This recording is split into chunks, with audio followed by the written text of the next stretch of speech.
Welcome back. It is Sunday, April 9th in the MLB, and our four favorite picks are on the way. Happy Easter, everyone. It is Masters Sunday. I'm out in the polo. I'm Austin, joined by Logan. Let's recap yesterday, though. First, Logan. It was a 2-2 day. Slightly profitable since Ohtani was plus money. The Cardinals team total over 4.5 was an absolute no-sweat bet. You went to the Phillies game. They didn't score any runs until the ninth inning, but it was an electric game for you to watch. And then our no-run first inning should have hit. We've had the worst luck on these recently. We had to survive an error. There was a balk to send a guy to third, and that's how they scored. It was a brutal one. I would run that back every single day of the week. But either way, we're going to dive back in today. Now, we did give out a no-house advantage parlay. Hey, that's smacked. If you took advantage of that, we appreciate for signing up using our code, but you hopefully cashed out there too. And we do have a Bet365 offer. I talk about this time and time again. You can get $200 in bonus bets. You just got to bet $1 on the money line of any NBA, MLB game, NHL, whatever it may be. Just bet $1 on the money line. All the details are down below in the description. Make sure you sign up using our link and deposit $10. But Logan, you got two plays today. What's going to be the first one? Yeah, again, these are early start times, so definitely get these bets in. But I'm going to the A's versus Rays game, and I'm taking the under 8 total runs in this one. Minus 115 odds on DraftKings and Bet365 is currently your best value. Now, coming off an 11-0 win yesterday, Logan, the Rays hit the over themselves. I think this is a great cool down spot for the Rays against Oakland's best pitching option today, right? I believe we see more of a pitcher's duel because when you see both these guys' numbers, you'll say, I could see it setting up for one, right? We've got James Caprillion. He had a rough first start. If you're just looking at ERAs, which, first of all, don't just look at ERAs. There's more stats to baseball than that. 5 innings pitched, 7 hits allowed, 5 earned runs. Caprillion's a better pitcher than that, right? I expect him, he had a rough first start. I expect him to be able to figure things out against Tampa Bay today. He had a 3.67 ERA on the road last year. I expect the ERA to fall, today because it's sitting at a 9 right now, right? He's a better pitcher than a 9 ERA, right? Everyone and their mother, I promise this, will be betting Rays minus 1.5. I don't see a world in which the sneaky A's could even have a chance at covering that 1.5 if this is a high-scoring game, right? They just don't have the offense to do it. One of these days, I'm telling you, the Rays aren't going to be a wagon. They're not going to cover the 1.5 every single game because that's normally how baseball works. So I'm just saying, I'm not taking A's plus 1.5. Can't be me. But I think the under is the better play in this one, especially because, Tampa's fourth in batting average, first in OPS. They're one of the top, offenses in the league. It's just the cool down happens, right? It's baseball. They don't win every single game they play. Tampa Bay's had a really cupcake schedule to start. I'm not knocking them for it, but I'm going to say the regression's going to come eventually. And what better time than weekend baseball where things get a little bit weird. Now, who's starting for Tampa Bay today? Rasmussen, right? He was great in his first start. 6 innings pitched, 2 hits allowed, 0 earned runs. Rasmussen was a great pitcher at home in 2022. 2.24 ERA and a .83 whip at home last year. A whip under 1, you love to see that. That stands for walks and hits per inning pitch. You want that to be under 1 because it's a ratio. And Oakland's offense, come on, guys, right? 28th in batting average, 28th in OPS. This is going to be one of the bottom feeders of Major League Baseball, especially offensively. They shouldn't be able to contribute a lot of runs to this over. And I just don't think the Rays are going to score some runs for sure. I just don't think they're going to be able to hit this over by themselves. Oakland 17th in bullpen ERA. It's not terrible. Tampa Bay second in bullpen ERA. They have some really good arms out of the bullpen. Again, I can think they can keep this game scoring low, and I think the under is the play for this one. But Austin, you've been on an absolute heater with player props. What do you got for us today? Hey, we got another one. I think we're 7-1 so far in this year. Mr. Ohtani came through. Didn't give me a home run like I wanted, but hey, I'll take a double. But today I got another one. It's a guy that's treated us nicely tonight or this year, and he's on Sunday Night Baseball. After the Masters is over, I'm going to be turning into this guy, and it's Ronald Acuna Jr. taking his over 1.5 bases, currently plus 120 on DraftKings. Now, like I said at the top of when we started doing these base props, I didn't expect us to juice these lines as crazy. Like Ohtani was plus 110 yesterday, and by the time his first pitch came off, he was plus 110 on the under. So you guys have been hammering him, and we've been absolutely destroying the books. But today we're asking for Mr. Acuna to get it done. Now, last time I took an Acuna prop, he hit one into the bleachers. He hit a home run. And can you recreate that magic today? It's plus 650 on Caesars if you're feeling spicy. But Acuna hitless in 2 straight.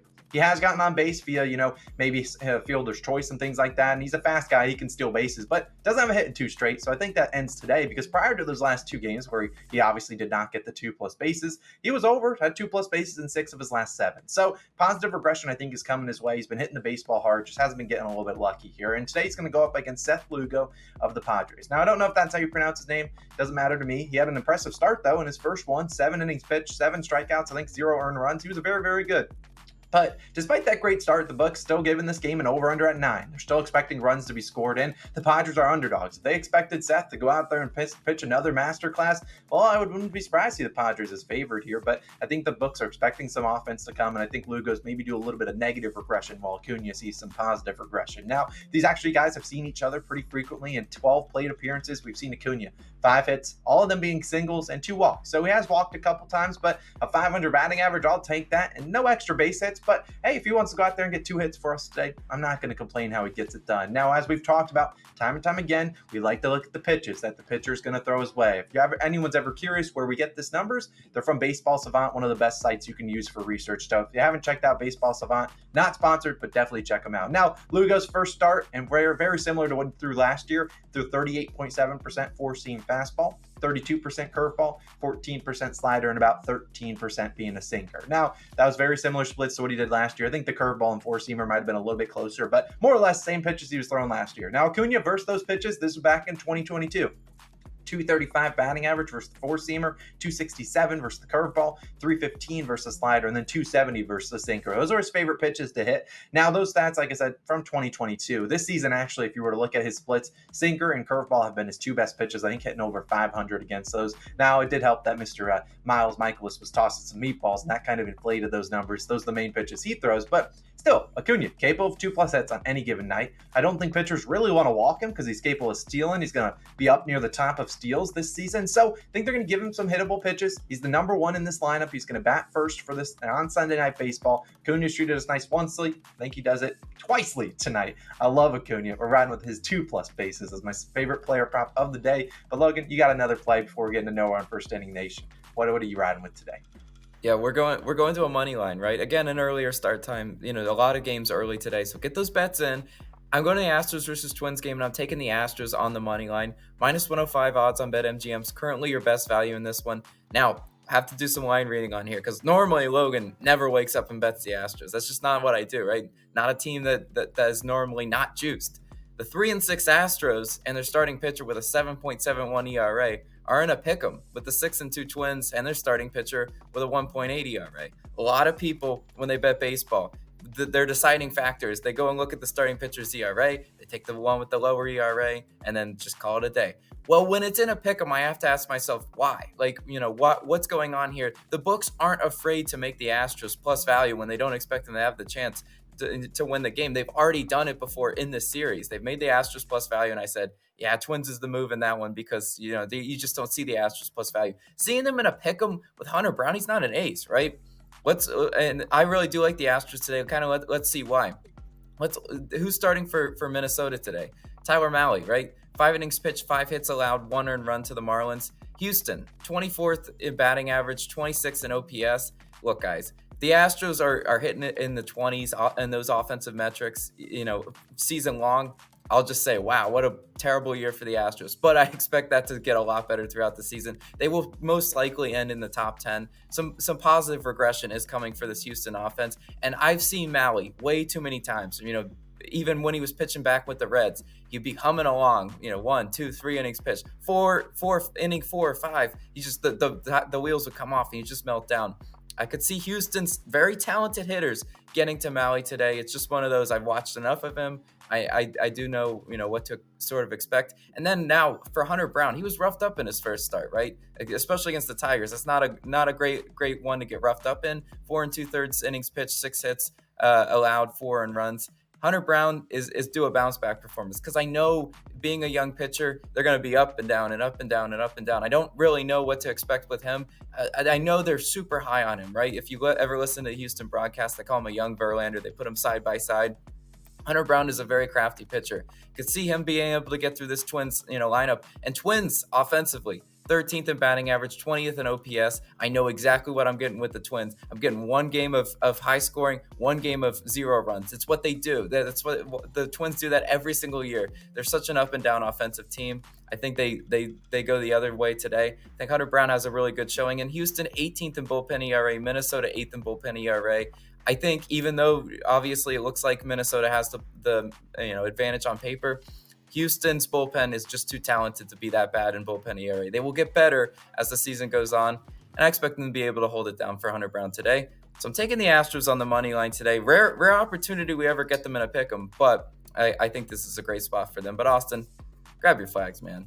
You get the music going. It's No One First Inning Nation time as WRP Nation. We're passion one today. Yesterday, I am not mad that I wasn't streaming because that would have been one of the most frustrating ways to lose. Luckily, Logan was at the game, the Phillies game, so he did not have to watch it. But I watched a balk. I watched an error. We actually survived an error in the top half of the inning. It was terrible. But either way, today we're bouncing back, and we're going to one that I imagine a lot of the comment section won't like, and that's okay, because this one's hitting, because it's Red Sox and Tigers taking the no-run first inning. We need 6 quick outs. Now it's minus 122 on FanDuel. Probably play that to around minus 135. I have faith that the offenses are going to cool down in this one, because they had fireworks yesterday. You had Rafael Devers, who was in our no-house advantage parlay, hitting a grand slams. He was nasty.